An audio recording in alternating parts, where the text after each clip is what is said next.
Hello दोस्तों, एक बार पुनः आप सभी का आपके अपने YouTube channel DL study classes के प्लेटफार्म पर बहुत बहुत स्वागत है।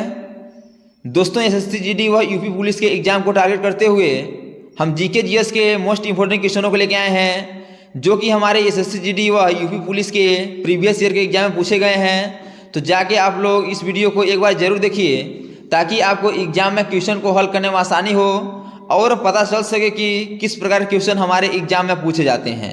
तो चलिए बिना देरी किए हुए अपने क्वेश्चन की ओर आगे बढ़ते हैं और देखते हैं कि किस प्रकार के क्वेश्चन हमारे एग्जाम में पूछे जाते हैं।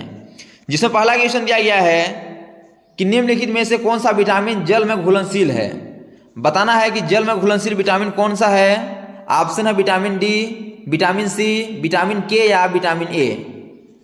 तो जल में घुलनशील विटामिन बी व सी होते हैं, जो कि आपका ऑप्शन नंबर बी में दिया गया है विटामिन सी। इसलिए इसका option number B correct answer हो जाएगा विटामिन सी। यदि बात करें वसा में घुलनशील विटामिन, तो वसा में घुलनशील विटामिन आपके ए, डी, ई व के, यह वसा में घुलनशील विटामिन होते हैं।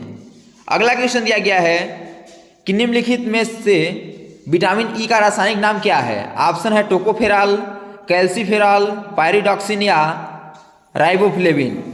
तो विटामिन ई का रासायनिक नाम आपका टोकोफेरॉल है, जो कि आपका ऑप्शन नंबर ए पर दिया गया है। इसलिए इसका option number A correct answer हो जाएगा। इसी क्रम में अगला क्वेश्चन दिया गया है कि निम्नलिखित में से कौन सा विटामिन मनुष्य में रक्त के जमने में जिम्मेदार है। बताना है कि रक्त का थक्का जमाने में कौन सा विटामिन महत्वपूर्ण भूमिका निभाता है। ऑप्शन है विटामिन के, विटामिन ई, विटामिन बी या विटामिन सी। तो रक्त के थक्का जमाने में विटामिन के महत्वपूर्ण भूमिका निभाता है। इसे इसका option number B correct answer हो जाएगा विटामिन के। अगला क्वेश्चन दिया गया है कि सूर्य के प्रकाश के संपर्क में आने से निम्नलिखित विटामिन में से किसका संश्लेषण होता है। ऑप्शन है विटामिन ई, विटामिन के, विटामिन डी या विटामिन बी। तो सूर्य के प्रकाश के संपर्क में आने पर विटामिन डी का संश्लेषण होता है। इसे इसका option number C correct answer हो जाएगा विटामिन डी। अगला क्वेश्चन दिया गया है कि विटामिन सी का रासायनिक नाम क्या है। ऑप्शन है रेटिनॉल, थायमीन, एस्कॉर्बिक एसिड या कैल्सीफेरॉल। तो विटामिन सी का रासायनिक नाम का आपका एस्कॉर्बिक एसिड है। इसे इसका option number C correct answer हो जाएगा।